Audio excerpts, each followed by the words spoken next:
नमस्कार दोस्तों, मैं मिस्टर आर के यादव आपके अपने आर के यादव चैनल पर आप लोगों का स्वागत करता हूं। जैसा कि आप लोगों को मालूम होगा कि मेरे चैनल पर जो क्वेश्चंस और ये चल रहे हैं, मैथ वगैरह जो भी चल रहे हैं, वो सिर्फ यूपीएसआई के लिए समय चल रहा है।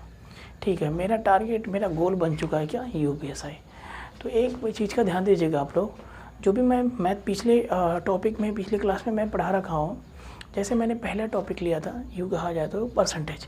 इसके बाद मैंने परसेंटेज कंप्लीट करने के बाद मैंने एवरेज पढ़ाया, तो एवरेज मैंने कंप्लीट कर दिया। इसके बाद मैं रेशियो और प्रोपोर्शन, यूँ कहा जाए तो औसत, भी मैंने कल के क्लास में समाप्त कर दिया। दोस्तों, पूरी ईमानदारी के साथ मैं क्लास ले रहा हूँ और आज की जो एक नई और सबसे खूबसूरत टॉपिक है, जिससे विद्यार्थी हमेशा डरा करते हैं, जो हमारे जीवन में हमेशा उपयोगी सब्जेक्ट है, उपयोगी टॉपिक है, एक तरह से देखा जाए तो उसे मैं लेके चलने वाला हूँ। तो नहीं कहते हैं कुछ विद्यार्थी, अरे यार बहुत सारी प्रॉब्लम्स है यार, यहाँ पे मॉल है, यहाँ पर सेल लगा हुआ है, ये सारी बातें, वो सारी बातें, मुझे कपड़े लेने हैं, मुझे दुकान से वो लेनी है, सामान लेनी है, कैसे मिलेगा कैसे नहीं। इस टाइम तो लॉकडाउन भी चला, बहुत ठग रहे हैं सब। हाँ, तब तो समझ ही गए होंगे कि कौन सी टॉपिक स्टार्ट होने वाली है। इस छोटे से और प्यारे से टॉपिक का नाम है प्रॉफिट एंड लॉस, जिसे बोलते हैं हिंदी में लाभ व हानि। बहुत ही ज़बरदस्त टॉपिक है दोस्तों, ध्यान से देखिएगा। आज की इस पूरी टॉपिक में मैं बस एनालिसिस कराऊंगा कि लाभ व हानि वास्तव में है क्या चीज़। ठीक है, लाभ व हानि वास्तव में है क्या चीज़। तो सबसे पहले हम ये जानते हैं कि लाभ क्या होता है, हानि क्या होता है। इसके साथ साथ मैं ये भी बताऊंगा आप लोगों को कि लाभ प्रतिशत क्या होता है और हानि प्रतिशत क्या होता है। इसके फार्मूले जो होते हैं ना, वो फार्मूले इस पर ध्यान दीजिएगा। ठीक है, आप अपनी रियल लाइफ में इसको उतारिए और इस पर ध्यान दीजिए। ठीक है, तो सबसे पहले मैं अगर एक ये बात कहूँ कि जैसा कि मैंने कुछ ये चीज़ें कह दिया, जैसे कि ये एक साइकिल है, यहाँ पे लिख सकता हूँ, लिख देता हूँ।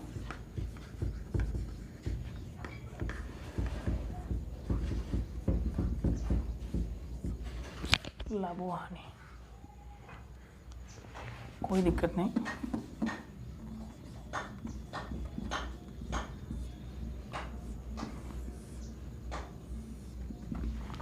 लाभ व हानि, ये आपका यूपीएसआई के लिए कंपलसरी है। ऐसा नहीं कि दूसरे बच्चे अगर कोई तैयारी करना चाहें तो वो नहीं कर सकते हैं। हाँ, लेकिन बस फ़र्क इतना है कि यहाँ पे जो मैं लेके चल रहा हूँ, यूपीएसआई के नाम से लेके चल रहा हूँ। ठीक है, जैसे मैंने कह दिया, एक साइकिल है। ठीक है, इसकी जो मैं बनाना चाह रहा हूँ, ये टैग। ठीक है, ये एक क्या है, साइकिल है।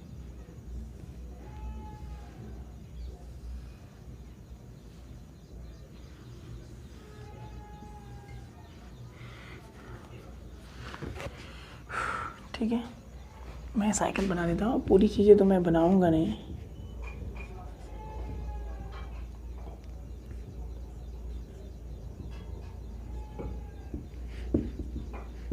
बहुत सारी चीज़ें इसमें होती है साइकिल में से।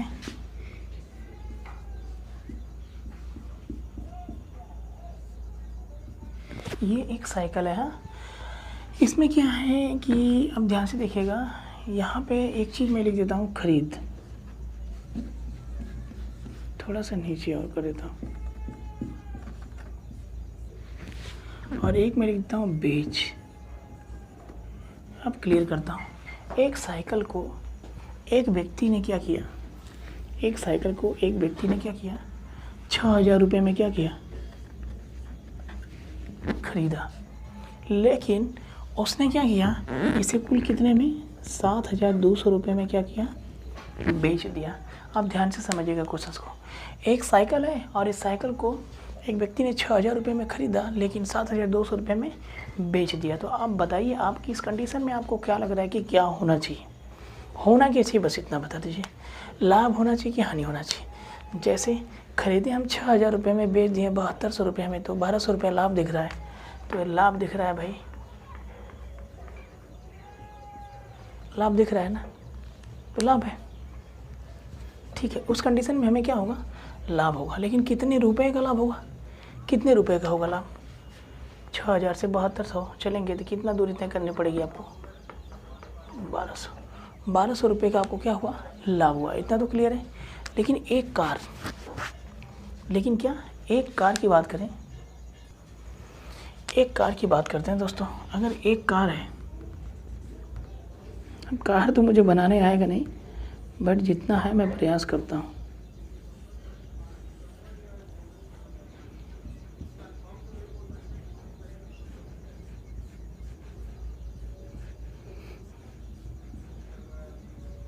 ये एक कार है मान लीजिए, और इस कार को एक व्यक्ति ने क्या किया, 60,000 रुपये में क्या किया, खरीदा। एक कार को एक व्यक्ति ने 60,000 रुपये में खरीदा, लेकिन उस व्यक्ति ने क्या किया ना कि इस कार को 50,000 रुपये में ही क्या कर दिया, बेच दिया। एक कार को फिर से मैं कहता हूँ कि एक कार को एक व्यक्ति ने 60,000 रुपये में खरीदा, लेकिन वह 50,000 रुपये में क्या किया, बेच दिया। इस तरह से आप बताइए कि चीज़ खरीदी थी ज़्यादा रुपए में और बेच दिया कम ही रुपए में, तो यहाँ पे क्या होना चाहिए, लाभ या हानि? क्या होना चाहिए, लाभ की हानि। तब तो दोस्तों यहाँ पर क्या होना चाहिए, हानि होना चाहिए। कितने की हानि हुई भाई बताइए, 10,000 का लॉस हो गया। 10,000 का क्या हुआ, ऐसे लिख देते हैं भाई, ऐसे 10,000 की क्या हो गई, हानि हो गई। बिल्कुल चीज़ें क्लियर है, समझ में आ रही है, एकदम क्लियर है। अब एक चीज़ और बताइएगा आप हमें कि भाई देखिए यहाँ पे एक खरीद मूल्य आया है, एक बेच मूल्य आया है, एक लाभ आया है। तो जानते हैं इसे कहते हैं क्या, इंग्लिश में इसे क्या कहते हैं, इसे क्या कहते हैं, इसे क्या कहते हैं। सबसे पहले लाभ पे ध्यान जाता है, तो लाभ को हम चुन लेते हैं। लाभ हमारा आता है प्रॉफिट, इसको बोलते हैं प्रॉफिट, इसको बोलते हैं प्रॉफिट। इसे ना पी से इंडिकेट करते हैं, प्रॉफिट इसे पी से इंडिकेट करते हैं, ठीक है। बेच मतलब सेलिंग, सेलिंग प्राइस होता है। बेच मूल्य मतलब सेलिंग प्राइस होता है, इसे ना यस से इंडिकेट करते हैं, ठीक है। जब आप शॉर्ट मारेंगे तब। खरीद मतलब कॉस्ट प्राइस होता है, इसे हम सी से इंडिकेट करते हैं। ये तीन चीज़ें क्लियर हो गई। और हानि का मतलब होता है लॉस, इसे हम यल से इंडिकेट करते हैं। ये चीज़ें क्लियर हो गई। लेकिन मायने ये रखता है दोस्तों कि हम तो ये पढ़ के जाते हैं कि खरीदे इतने में, बेचा इतने में, लाभ हुआ। लेकिन क्वेश्चन सबसे पूछ देता है खरीद को क्या कहता है, खरीद को क्या कहता है, क्रय मूल्य। खरीद को ना वो कहता है क्रय मूल्य, ये क्रय मूल्य है। बेच को क्या कहता है, विक्रय मूल्य, और ये क्या है, विक्रय मूल्य है। ये क्या है, विक्रय मूल्य। लाभ तो लाभ ही होता है। तो एक चीज़ ध्यान समझिएगा, एक चीज़ ध्यान से समझिएगा, जब भी क्वेश्चंस में ये कहता है कि राम ने एक पेन को, या फिर यही आ जाइए कि राम ने एक साइकिल को 6,000 रुपये में ख़रीदा तथा 7200 रुपये में क्या कर दिया, बेच दिया, तो लाभ बताइए कितने रुपये हुआ। तो 1200 रुपये आंसर हुआ, 1200 रुपये। लेकिन कैसे मालूम चला, कैसे मालूम चला बताइए। जब आप 7200 रुपये में से 6,000 को घटाएंगे तभी तो 1200 रुपये आ रहा है। थोड़ा सा डिफिनीसन देख लेते हैं कि लाभ कैसे होता है, लाभ कैसे होता है। कैसे आपने क्या किया, जब आप 7200 रुपये में से 6,000 रुपये को घटाया तभी तो आपको मालूम चला कि 1200 रुपये क्या है, लाभ है। लेकिन एक बात बताइए कि लाभ पर एक फार्मूला टूट कर सामने आता है दोस्तों। लाभ बराबर क्या होता है आप बताइए, 7200 रुपये किसके घर में है, बेच मतलब विक्रय मूल्य में है। तो हम क्या लिख सकते हैं, विक्रय मूल्य माइनस 6,000 रुपया किसके घर में है, मतलब क्रय मूल्य। तो क्रय मूल्य क्लियर है, तभी तो हमारा क्या होता है, लाभ। तो इसलिए हम बता सकते हैं लाभ कितना हुआ, 1200 रुपये हुआ। तभी तो हम कहते हैं लाभ बराबर विक्रय मूल्य माइनस क्रय मूल्य। चीज़ क्लियर है, बिल्कुल क्लियर है। देखिए ये चैप्टर जो पढ़ रहे हैं ना, लाभ हानि, इससे बहुत सारे लोग क्या करते हैं, डरते हैं। लेकिन डरना वरना चाहिए नहीं, ठीक है, डरना वरना नहीं चाहिए भाई। लेकिन यहाँ लोग क्या करते हैं, डरते हैं। अब डरने से क्या होने वाला, कुछ मिलने वाला तो है नहीं। सीधी सी बात, इसे मैं इतना सरल कर दूंगा ना कि आप कभी सोचे भी नहीं होंगे। लाभ होता है विक्रय मूल्य माइनस क्रय मूल्य, यही हमारा फार्मूला होता है। और मैं इस पर अपने घर की तरह, अपने घर की खेती क्या कहते हैं, अपने घर का काम समझ के मैंने इसे सॉल्व कर दिया, कोई प्रॉब्लम नहीं। जब मैं यहाँ फार्मूला रखा, अरे यार ये तो बुक में फार्मूला दिया था, वाह याद हो गया, याद हो गया, अच्छी बात है। अब इसके बाद आप लोगों को क्या मिलता है, जैसे ये नीचे वाला है, ये नीचे वाला दिया है ना, ये नीचे वाला दिया है। जैसे मैं यही कहूँ कि महेश है, महेश नाम का एक लड़का है, उन्होंने क्या किया, एक कार को 60,000 रुपये में खरीदा और 50,000 रुपये में बेच दिया। तो क्या हुआ आपके हिसाब से, क्या हुआ। आप गांव का एक न पढ़ा हुआ व्यक्ति भी बोल देगा भाई हानि होगा, मूर्ख है, मूर्ख है। हानि में बेच के आ गया, मतलब क्या कहते हैं उसको, क्या कहते हैं उसको, गांव की भाषा में क्या कहते हैं उसको, नॉलेज नहीं इसके पास, दिमाग नहीं इसके पास, घाटा हो गया इसको, घाटा हो गया, समझ रहे, ये सारी चीज़ें कहते हैं। तो यहाँ पे हम क्या कहेंगे, हानि। हानि क्या होता है भाई, हानि हुआ है ना 10,000 का, तो हम क्या कहते हैं, हानि। अब आपको मालूम है ना कि हानि हुआ है, एक बात बताइए, कैसे मालूम कि हानि हुआ है? आप 60,000 रुपये में से जब आपने 50,000 रुपये को क्या किया, घटाया है, तभी तो आपको मालूम चला कि क्या हुआ, हानि कितना, 10,000 रुपये की हानि हुई है। अब बताइए 60,000 किसके घर में बैठा है, क्रय मूल्य, क्रय मूल्य के घर में बैठा हुआ है, यही क्रय मूल्य या क्रय लिखिए, ठीक है। इसके बाद 50,000 किसके घर में बैठा हुआ है, विक्रय मूल्य, विक्रय मूल्य। तभी तो जाके हानि बराबर होता है क्रय माइनस विक्रय। हानि बराबर क्या होता है, क्रय मूल्य माइनस विक्रय मूल्य। डेटा क्लियर है, एकदम एकदम क्लियर होना चाहिए। हानि बराबर क्या होता है, क्रय मूल्य माइनस विक्रय मूल्य, एकदम डेटा क्लियर होना चाहिए दोस्तों, बिल्कुल। तो ये भी आप कहेंगे अरे ये तो फार्मूलास किताब में होता है, लेकिन आपने ये तो अपनी भाषा में सॉल्व कर लिया, तो ये भी चीज़ें क्लियर हो गई, बिल्कुल क्लियर हो गई। देखिए, खरीद मूल्य हम उसे कहते हैं जिस मूल्य पर कोई वस्तु क्या की जाती है, खरीदी जाती है। जिस मूल्य पर कोई वस्तु खरीदी जाती है उसे खरीद मूल्य कहते हैं, और जिस मूल्य पर कोई व्यक्ति जिस मूल्य पर कोई वस्तु खरीदी जाती है उसे खरीद मूल्य कहते हैं, लेकिन जिस मूल्य पर कोई वस्तु बेच दी जाती है उसे हम क्या कहते हैं, विक्रय मूल्य कहते हैं, ठीक है। जिस मूल्य पर कोई वस्तु खरीदी जाती है उसे क्रय मूल्य कहते हैं, जिस मूल्य पर कोई वस्तु बेची जाती है उसे विक्रय मूल्य कहते हैं।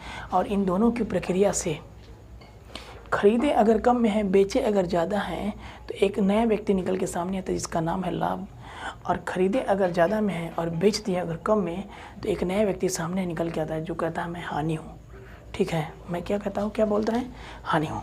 एक यहाँ से और क्वेश्चन आपसे पूछता है, यहीं से मैं उसी पे बता देता हूँ, ठीक है, मैं वहीं पे बता देता हूँ कि लाभ प्रतिशत बताओ। जैसे कह देता है कि राम ने एक साइकिल का 6,000 रुपये में खरीदा, 72 रुपये में बेच दिया, बताइए उस साइकिल पर लाभ या हानि प्रतिशत क्या होगा, ठीक है। तो आपको मालूम है 6,000 में खरीदा, 72 रुपये में बेच दिया, तो लाभ कितना हुआ, 1200।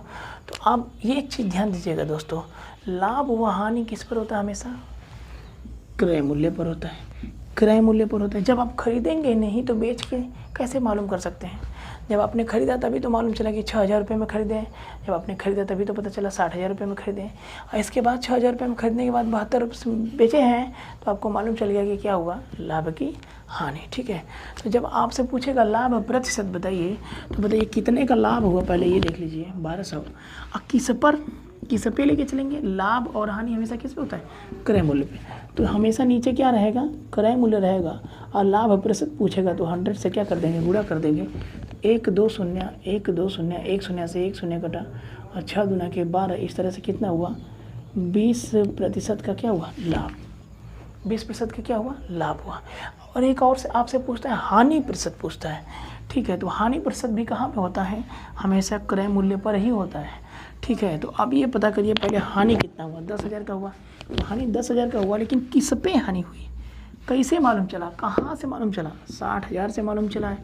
तो 60,000 मैंने लिख लिया, इंटू कितना, परसेंटेज में 100 से, 1 2 3 4, 1 2 3 4, ये चीज़ें हैं, ठीक है, बिल्कुल क्लियर है। देख लीजिए 60,000 है, और यहाँ से क्या है, 10,000 है।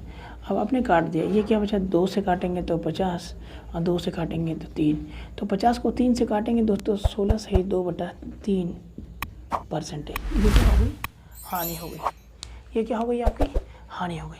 तो दोस्तों ये सब सारी चीज़ें हैं क्लियर, जो आपको क्या करना है, बिल्कुल क्लियर करना है, ठीक है, ये क्लियर करना। अब आपको मैंने बता दिया कि खरीद को क्रय, बेच को विक्रय कहते हैं, और प्रॉफिट होता है, मतलब ये होता है कॉस्ट प्राइस सेलिंग प्राइस, और ये प्रॉफिट होता है, ये लॉस होता है, और ये आपका वही कॉस्ट प्राइस सेलिंग प्राइस। आपने यहाँ से लाभ व हानि के बारे में डिटेल क्लियर कर लिया है, लाभ परसेंटेज और हानि परसेंटेज के बारे में भी डिटेल क्लियर कर लिया, ठीक है। आइए हम आगे भी चलते हैं, थोड़ा आगे भी देख लेते हैं दोस्तों। अब हम आगे कुछ समझ लेते हैं कि आगे भी क्वेश्चन हमसे कैसे पूछे जाते हैं। जैसे मैंने कह दिया, क्या, एक मिनट, जैसे मैंने ये कह दिया कि एक साइकिल है, हाँ,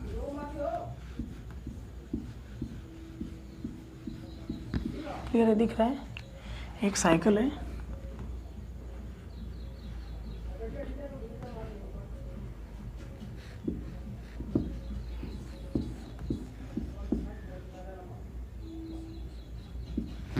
एक साइकिल है। अब इसमें क्या हुआ साइकिल में ना कि ये साइकिल कितने में ख़रीदा, एक व्यक्ति ने ख़रीदा कितने में, 8,000 रुपये में ये साइकिल क्या किया, ख़रीदा। लेकिन इसके बाद ख़रीदने के बाद मालूम चला ना कि जो इसके टायर है ना ख़राब निकल गए, तो इसका जो टायर है ना, टायर बेचारा जो लगवाया तो 2,000 खर्चे आ गए। टायर में भी कितने खर्चे आ गए, 2,000 खर्चे आ गए। अब उसका मरम्मत करवाने लगा, तो मरम्मत करवाने में क्या हुआ, उसका मरम्मत करवाने में भी कितने खर्चे आ गए, 1,000 खर्चे आ गए। ठीक है, और ये सब करवाने के बाद उसे बहुत ज़्यादा प्रेशर पड़ गया। ठीक है, एक आदमी ने क्या किया, एक साइकिल 8,000 रुपये में लिया, इसके बाद देखा उसका टायर ख़राब हो गया है, तो टायर पे उसने 2,000 टायर पे खर्चे कर दिए। इसके बाद क्या किया, उसने मरम्मत पे भी 1,000 रुपये खर्चे करवा दिए। ये सब देखने के बाद उसे लगा कि यार काफ़ी ज़्यादा खर्चे हो गए। ठीक है, अब इस तरीके से उन्होंने क्या किया, उसको बेचना चाहा, तो उसको क्या कर दिया, बेच दिया। अब बेचा कितने में, बेच दिया 10,000 रुपये में। 10,000 रुपये में क्या कर दिया, बेच दिया। ये चीज़ क्लियर, एकदम क्लियर तो होना चाहिए। ठीक है, तो अगर ये आप पूछ दें कि बताइए यहाँ क्रय मूल्य क्या होगा, तो क्या होगा, बाद में बात करते हैं। सबसे पहले 8,000 रुपये में ख़रीदा, 2,000 रुपये टायर लगवाया, 1,000 रुपये मरम्मत कराया, बेच दिया 10,000 रुपये में। तो आप ये बताइए कि इन तीनों को मिला के कितना हो रहा है, मिला के कितना हो कितना, 8 2 10 1 11,000, 11,000 हो गया, 11,000 हो गया ना। तो ये 11,000 जानते हैं कौन सा क्रय मूल्य है, ये 11,000 है शुद्ध क्रय मूल्य।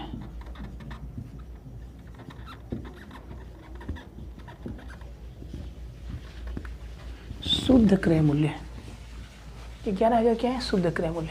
यदि आपसे क्वेश्चन पूछे कि 8,000 की साइकिल, 2,000 टायर पे और 1,000 रुपये खर्चे पर, और उन्होंने क्या कर दिया, 10,000 रुपये में बेच दिया, तो बताइए शुद्ध क्रय मूल्य क्या होगा, तो ये टोटल शुद्ध क्रय मूल्य होगा। लेकिन पूछ दिया कि क्रय मूल्य बताओ, तो टोटल बस क्रय मूल्य होगा 8,000, केवल 8,000। क्रय मूल्य होगा 8,000 और शुद्ध क्रय मूल्य होगा 11,000।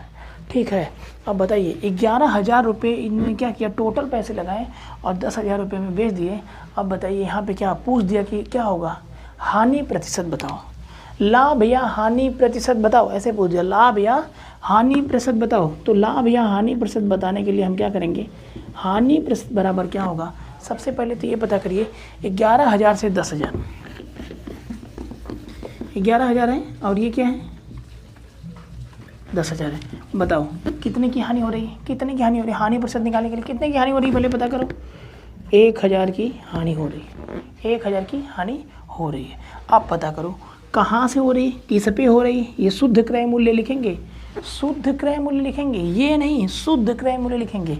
11,000 से चले हैं 10,000 पर, तो 11,000 को लिखेंगे। ठीक है, शुद्ध क्रय मूल्य से चलेंगे इंटू कितना 100, क्योंकि हानि प्रतिशत निकालना है। तो 1 2 3 1 2 3 आपका क्या बचा, ऊपर बचा आपका दोस्तों 100 और नीचे बचा आपका क्या 11, 11 9 99 और कितना बचा 1/11%। ये हुआ आपका क्या हानि प्रतिशत। ये क्या हुआ, हानि प्रतिशत हुआ। ये क्या हुआ, हानि प्रतिशत हुआ। चीज़ क्लियर हुआ, डेटा ये भी क्लियर हुआ, बिल्कुल क्लियर होना चाहिए। कोई भी संदेह होता है तो आप मुझसे बताइएगा, कमेंट करके बताइएगा। ठीक है, और इसके बाद भी कुछ चीज़ें आपसे मिलेंगी, आइए हम उसको भी देख लेते हैं। थोड़ा सा वीडियो लंबी हो जा रही है इसलिए कुछ आइडियाज़ दूसरे बनाने पड़ रहे हैं। ठीक है, आइए उसको भी देख लेते हैं। आइए दोस्तों कुछ और चीज़ें जान लेते हैं। जैसे हम वो चीज़ें भी जान लेते हैं, जैसे मैं ये कह दूँ कि एक लड़का है और वो गया टीवी लेने गया। ठीक है, और उस टीवी का दाम कितना था, 20,000 था। उन्होंने वो टीवी क्या किया, खरीद लिया। ठीक है, इसके बाद उन्होंने उस टीवी पर बेचारा, आप जानते हैं इसमें टैक्स वगैरह लग रहा है ना, जीएसटी वगैरह लग रहे हैं। तो उस टीवी पर जो जीएसटी लग गया, इस तरह से कुल कितना लग गया, टैक्स कितना लग गया, कुल 5,000 क्या हो गया, टैक्स लग गया। इसके बाद ये दोनों प्रक्रिया तो हुई ही, बेचारा टीवी तो लिया ही 20,000 रुपये का, टैक्स भी लग गया 5,000 रुपये का। अब उसके कुछ जो मित्र साथ में गए हुए थे, जो दिलवाने गए थे टीवी, चलो मैं दिलवा देता हूँ, वो बोलता है मैं दिलवा देता हूँ। तो ये सब सारी चीज़ें जो दिलवाने गया था ना, वो भी तो था वहाँ पे। अब वो बोला क्या यार 20,000 रुपये की टीवी लियो, मतलब लिए हो और इतने महंगे टीवी लिए हो, इसके बाद खर्चे भी नहीं कर रहे हो और साथ में लेके आए भी, पूरा टाइम भी बर्बाद कर दिए। तो कुछ नहीं तो कम से कम पानी पूरी तो खिला दो यार। ये कहते पानी पूरी तो खिला दो, कम से कम 4-5 मित्र थे उसके। तो उन्होंने क्या किया दोस्तों ना, अपने सारे मित्रों को बुलाया। सारे मित्रों को क्या किया, बुलाया। उसके कितने मित्र थे? 5 मित्र थे। अब भाई आप जानते हैं कि जब मित्र हैं तो खर्चे पाने के बाद तो खुशी हो जाते हैं, तो खुश है सब, ठीक है।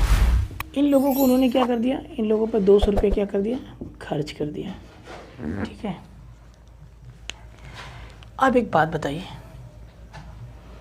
क्वेश्चंस में आपसे ये पूछ दे कि एक टीवी है जिसकी दाम कितने हैं, 20,000 रुपये है। दिख नहीं रहा है क्या यहाँ पर कि दाम कितने हैं? लो बड़ा लिख दिया, 20,000 रुपये। थोड़ा सा चमक रहा है, हाँ लाइट चमक रही है। 20,000 रुपये हैं और 5,000 रुपये टैक्स दिया। इसके बाद अपने दोस्तों पे 200 रुपये खर्चे किए। तो बताइए कि खरीद मूल्य क्या हुआ? खरीद मूल्य क्वेश्चन में पूछ दे, खरीद मूल्य बताओ।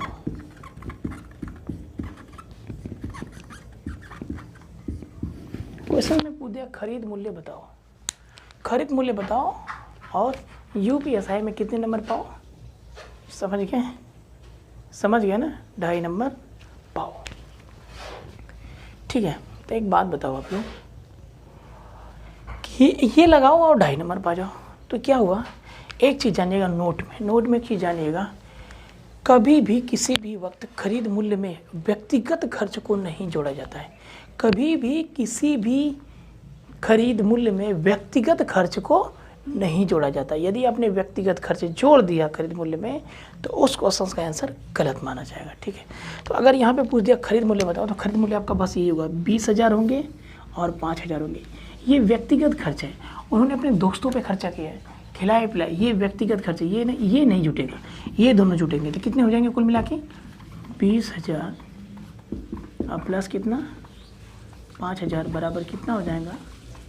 यहाँ से खरीद मूल्य कितना हो जाएगा? 25,000। तो दोस्तों ये छोटी छोटी चीज़ें जो मैं आप लोगों में लाभ व हानि में आराम से बताने का प्रयास कर रहा हूँ, ये सारी चीज़ें अगर बेसिक आप जान लेते हैं तो क्वेश्चन को बहुत आसानी से लगा लेंगे, ठीक है। तो चीज़ क्लियर हो गई। किसी भी अगर वस्तु को आप खरीदते हैं तो उसके खरीद मूल्य में कभी भी व्यक्तिगत प्राइस को, व्यक्तिगत पैसे को मत जोड़िएगा। जैसे कि यहाँ पर 20,000 के लिया था, टैक्स 5,000, तो ये आप जोड़ सकते हैं, ये दोनों जोड़ेंगे आप। खरीद मूल्य कितने में? 25,000 रुपये। लेकिन आप चाहें 200 जोड़ के आप कह दें कि 200 भी उसमें भी है, तो नहीं, खरीद मूल्य कितना है? 25,000 रुपये।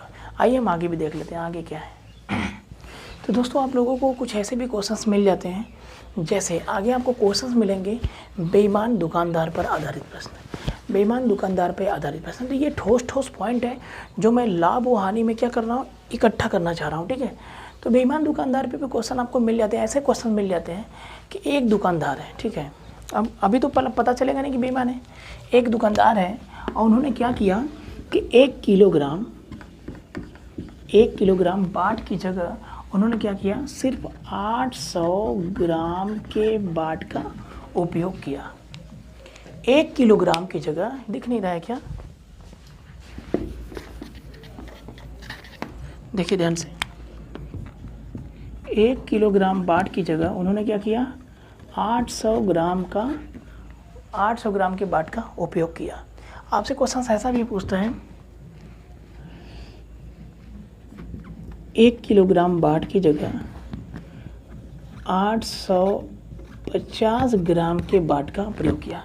तो किसी एक को जान लेते हैं, ध्यान से देखिएगा। जब बेईमान दुकानदार से रिलेटेड प्रश्न पूछ देता है तो लाभ होता है हमेशा लाभ। कभी भी कोई भी दुकानदार अपना जितना, जैसे आप 1 किलोग्राम सामान मांग रहे हैं तो वो आपसे कभी भी 1050 ग्राम नहीं देगा, ठीक है, 1200 ग्राम नहीं देगा। वो जब भी देगा तो कम ही देगा, तो उस समय हमेशा लाभ होता है, ठीक है। तो इस क्वेश्चन पे हमेशा ऐसे आता है कि 1 किलोग्राम बाट की जगह 800 ग्राम के बाट का उपयोग किया तो दुकानदार को लाभ होगा। तो जानते हैं दोस्तों, जो लाभ होता है ना, जो लाभ होता है इसी पर होता है।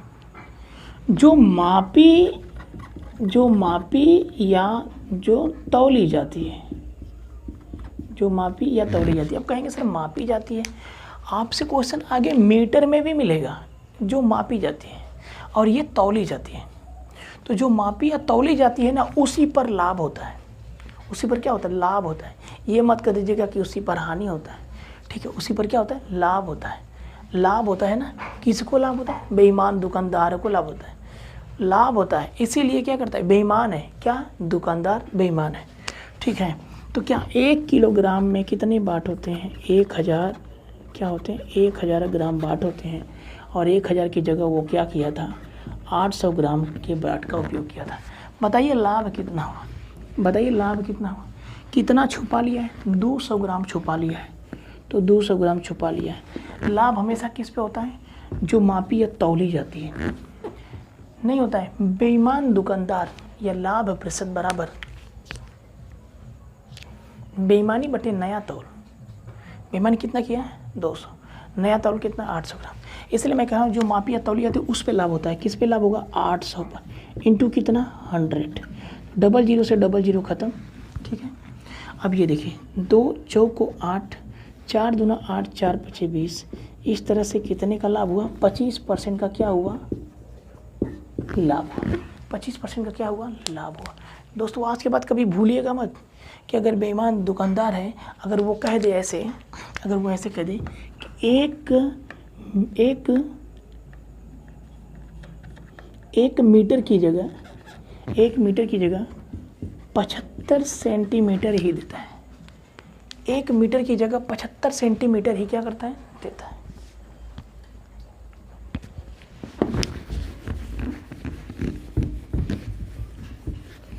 जब 1 मीटर की जगह 75 सेंटीमीटर का ही वो प्रयोग करता है, तो आप ये बताइए कि उसे क्या होगा? लाभ होगा।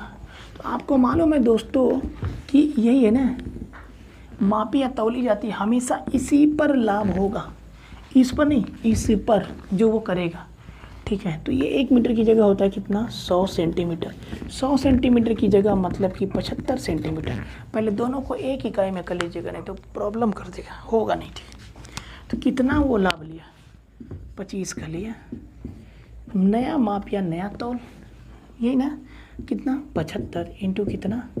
100। 25 या 75, ये देखिए 3 तरीके ना, 3 तरीके ना। एक तरह से देखा जाए तो 33 सही 1/3% का क्या किया? तुरंत लाभ ले लिया, घर बैठे ही लाभ ले लिया। और यहाँ हम लोग क्या? लॉकडाउन में परेशान हो रहे हैं, ठीक है दोस्तों। तो ये रहे आपके बेईमान दुकानदार पर और रिलेटेड प्रश्न। तो आइए कुछ आगे भी सीख लेते हैं, आगे देख लेते हैं आगे क्या चीज़ें आपसे मिलती हैं। तो दोस्तों आगे देखते हैं। वीडियो तो काफ़ी लंबी हो जा रही है, लेकिन कोई दिक्कत नहीं है, मैं समझा रहा हूँ, पूरी तरीके से समझाने का प्रयास कर रहा हूँ। इसके बाद क्वेश्चन थोड़ा सा धुआंधार की तरफ लेके चलेंगे, ठीक है। जैसे मैं ऐसे घूमने जा रहा था, मैं कहीं घूमने जा रहा हूँ और मैंने एक दुकान पे मेरी निगाह चली जाती है और मैं वहाँ देखता हूँ, क्या देखता हूँ? आइए देखते हैं। 50% प्लस 50% सेल, ठीक है। क्या है? ऑफ।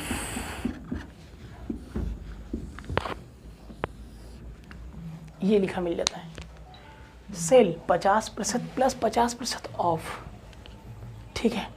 अब मेरा दिमाग काम करना ऑटोमेटिक बंद कर देता है। अब मैं क्या कहता हूँ? अरे यार ये तो सेल कर रहा है। सेल का मतलब क्या होता है? डिस्काउंट। सेल का मतलब क्या होता है? डिस्काउंट। सेल का मतलब डिस्काउंट होता है। अरे यार ये तो सेल कर रहा है 50% मतलब फ्री। लेकिन दोस्तों ये फ्री नहीं होता है। लेकिन दोस्तों ये क्या होता है? फ्री नहीं होता है। 50% पे प्लस 50% ऑफ है, मतलब ये तो फ्री है। लेकिन मैं दुकान पे जाता, मेरा मन नहीं मानता, मैं गया और दुकानदार ने क्या किया? अरे यार ये फ्री नहीं है, ये तो मैंने क्रमिक लगाया है, मतलब क्रमिक छूट लगाया है, क्रमिक डिस्काउंट लगाया। डिस्काउंट का मतलब क्या होता है? छूट होता है। बट्टा, नाम सुने? बट्टा। तो 50% ही क्या है? मैंने फ्री लगाया इसलिए कि ये छूट लगाया है। ये एक क्रमिक छूट है, लगातार छूट है, सतत छूट है, अनुक्रमिक छूट है। ये जो मैं बोल रहा हूँ क्या? एग्जाम वर्ड है। ये जो मैं बोल रहा हूँ क्या है? एग्जाम वर्ड्स है। सब क्या है? एग्जाम वर्ड्स है। एग्जाम में ऐसे ही बोलता है 50% पे प्लस 50%, क्रमिक, अनुक्रमिक, सतत, लगातार छूट है। ठीक है, कितने रुपए हमें देने पड़ेंगे? तो कुछ नहीं है, दुकानदार पे जब तक नहीं गए थे तब तक हमें लगा फ्री है, जब गए तो बोला फ्री नहीं है। ये मैंने क्या किया, क्रमिक छूट लगाया है। तो क्रमिक छूट का मतलब ये होता है दोस्तों कि अगर किसी चीज़ का, किसी वस्तु का दाम अगर क्या है 100 रुपये है, तो उस पर पहले कितना 50% का छूट है, तो 100 का क्या 50% आप छूट देंगे, 100 का आप 50%, आप तो जानते हैं 100 पे चाहे डायरेक्टली जितने का छूट देंगे उतना ही होता है, तो ख़त्म, मतलब कितना 50% ही छूट मिलेगा, तो कितना हो जाएगा 50 बचेगा। और फिर 50% छूट जब होगा इस पर, तो आप क्या करेंगे 50 का कितना 50% छूट, मतलब आपको 25% छूट देना पड़ेगा। जब आपने 25% दिया तो अभी भी आपको दुकानदार को कितना देना होगा, 25 रुपये देना होगा। तो ये आपके एग्ज़ाम में आते हैं, 50% पे 50% ऑफ है। ये क्या होता है, अनुक्रमिक होता है, क्रमिक होता है, लगातार होता है, सतत होता है, इन सब नामों से जाने जाते हैं और ये सब एग्ज़ाम वर्ड्स होते हैं, मतलब परीक्षाओं में इसी नाम से ये आते हैं। ठीक है, आप इसको भी समझ गए। ठीक है, तो ये क्रमिक के हिसाब से क्वेश्चन पूछे जाते हैं। बिल्कुल, आइए हम कुछ आगे भी देख लेते हैं। आगे देखिए इसको। तो आइए दोस्तों कुछ और चीज़ें हम सीख लेते हैं जो हमारे लास्ट टाइम में आप लोगों को काम देगा। जैसे दुनिया के जितने भी अमीर आदमी हैं, बोला जाता है कि लाभ हानि में दुनिया के जितने भी अमीर आदमी हैं इसी कॉन्सेप्ट पे काम करते हैं। ठीक है, वो इन्हीं व्यक्तियों का क्या है, एक रूल्स है। जैसे मैं ये कहूँ कि रुपए हमेशा ज़्यादा कमाना है तो वस्तु को हमेशा कम करना पड़ेगा या वस्तु को हमेशा कम लेना पड़ेगा। नहीं समझ रहे? रुपयों को अगर बढ़ाना है तो वस्तु को कम करना पड़ेगा। नहीं समझ में आ रहा तो देख लेते हैं। ये आपका रुपया है और ये आपका क्या है, वस्तु है। रुपया अगर ज़्यादा करना है तो वस्तु को कम करना पड़ेगा, तब जाके हमें क्या होगा, लाभ होगा। ठीक है, रुपया ज़्यादा करेंगे तो वस्तु को कम करना पड़ेगा, तब लाभ होगा। कैसे भाई, कैसे, देखिए ध्यान से। अगर 1000 रुपये की कोई चीज़ है और मैंने बढ़ा के बेच दिया कितने में, 1200 रुपये में। नहीं जमा तो मैंने क्या किया, 1000 रुपये में दूसरी वस्तु को मैंने क्या कर दिया, 1500 रुपये में बेच दिया। तो बताइए यहाँ पे लाभ ज़्यादा है, सबसे ज़्यादा में मैंने कहाँ पे बेचा, 1500 रुपये में बेचा, तो लाभ होगा। मतलब जितना बढ़ाते जाएंगे रुपया उतना लाभ होगा। लेकिन वस्तु में मैं ये कहूँ कि मैंने क्या किया, 1000 ग्राम, मैंने क्या किया दोस्तों, 1000 ग्राम बाट की जगह, 1000 ग्राम के बाट की जगह मैंने 800 ग्राम का प्रयोग किया। तो अगर कोई दुकानदार है, अगर 1000 की जगह अगर 800 ग्राम का अगर प्रयोग कर रहा है तो बेईमानी कर रहा है ना। तो क्या होगा ये ज़्यादा तोल रहा है। या फिर मैंने यहाँ पे कर दिया क्या, 900 ग्राम ही कर दिया। एक मिनट दोस्तों, दिख नहीं रहा था सीधा से, इसलिए क्लियर करना पड़ा। 1000 ग्राम का उपयोग करना था, उन्होंने क्या कर दिया, मान लीजिए 900 ग्राम के बाट का उपयोग कर दिया, तो फ़ायदा लिया ना। लेकिन अगर वह 1000 ग्राम की जगह और कम कर दें 800 ग्राम, तो फ़ायदा सबसे ज़्यादा कहाँ होगा, यहाँ होगा। 1000 की जगह 1200 रुपये में दिया, कोई दिक्कत नहीं, लेकिन 1000 की जगह 1500 रुपये में सबसे ज़्यादा फ़ायदा यहाँ हुआ। मतलब रुपये को क्या किया, अधिक कर रहा है तो फ़ायदा ज़्यादा हो रहा है। लेकिन वस्तु में क्या कर रहा है, जितना कम करता जाएगा उतना फ़ायदा होगा, फ़ायदा यहाँ से होगा। चीज़ क्लियर हुआ। इस पर भी आपसे क्या करता है, क्वेश्चन पूछ देता है। ठीक है, लेकिन अगर मैं आपसे एक क्वेश्चन पूछूँ, चलिए अब आप लोगों का जो अगला पार्ट चलेगा ना लाभ हानि का, उसमें सीधा आप लोगों का डायरेक्ट क्या चलेंगे, क्वेश्चन चलेंगे। उसमें आप लोगों का क्या चलेगा, डायरेक्ट क्वेश्चन चलेगा। ठीक है दोस्तों, एक क्वेश्चन मैं कर लेता हूँ। एक वस्तु को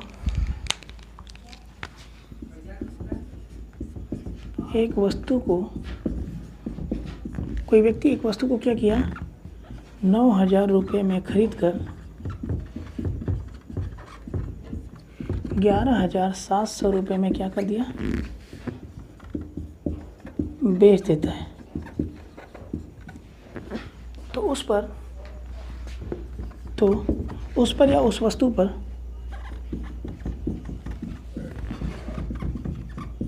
लाभ या हानि प्रतिशत होगा, लाभ या हानि प्रतिशत होगा। अब बताइए, खरीदें तो क्रय मूल्य, आप क्या करेंगे, क्रय मूल्य कितना 9,000, बेच है तो विक्रय मूल्य, विक्रय मूल्य कितना 11,700। तो क्या लाभ या हानि प्रतिशत पूछा है, लाभ या हानि प्रतिशत आपसे क्या किया है, पूछा है क्वेश्चन में। तो आप देख रहे हैं दोस्तों कि खरीदा है कम में, बेचा ज़्यादा में, लाभ हुआ, मतलब लाभ प्रतिशत हुआ, कितने का हुआ 2700 का। किस पर, क्रय मूल्य पर होता है हमेशा, तो क्रय मूल्य रखेंगे इंटू कितना 100, तो 1 2 3 1 2 3, चीज़ क्लियर है। 9 त्रिक कितना हुआ 3, यहाँ पर 10, 30% का क्या हुआ, लाभ हुआ। 30% का क्या हुआ दोस्तों, लाभ हुआ। तो इससे ये जानकारी हुई आप लोगों को, इससे क्या जानकारी हुई आप लोगों को, इससे ये जानकारी हुई कि अगर क्या किया है 9,000 रुपये में वो खरीदा है, अगर वो 9,000 रुपये में खरीदा है, 11,700 रुपये में बेचा है, तो लाभ प्रतिशत होगा। ठीक है, कैसे 9,000 से 11,700 रुपये बढ़ा दिया, 2700 रुपये का लाभ हुआ। अब बेटा किस पे होगा, 9,000 पे होगा, तो परसेंट 30% होगा। लेकिन यदि क्वेश्चन यहीं पे थोड़ा सा चेंज कर दें, यहीं पे थोड़ा सा चेंज कर दें, देखिए इसको भी देख लेते हैं।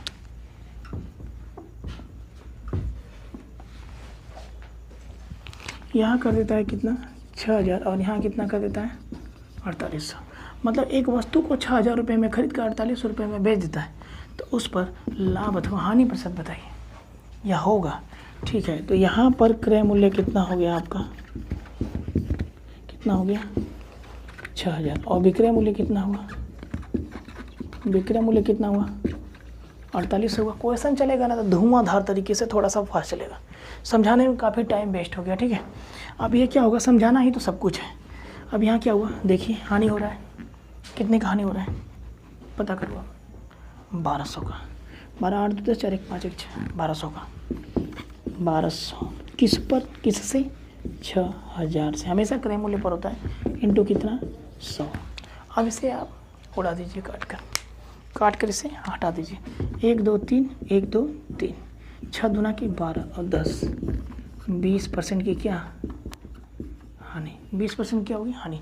दोस्तों स्टार्ट कर दिया है मैंने लाभ हानि का ज़बरदस्त रूल एवं रेगुलेशन, यहाँ तक मैंने समझा रखा आप लोगों को। क्वेश्चंस मैंने थोड़ा सा बता दिया कि लाभ हानि परसेंटेज कैसे निकलते हैं। ठीक है, अब कल से चलेगा इसका लाभ व हानि का पार्ट 2, इसमें मिलेंगे आपको बेहतरीन व ज़बरदस्त क्वेश्चन। तब तक के लिए दोस्तों इंतज़ार करते हैं हम अपनी कल की क्लास का। तब तक के लिए जय हिंद, जय भारत।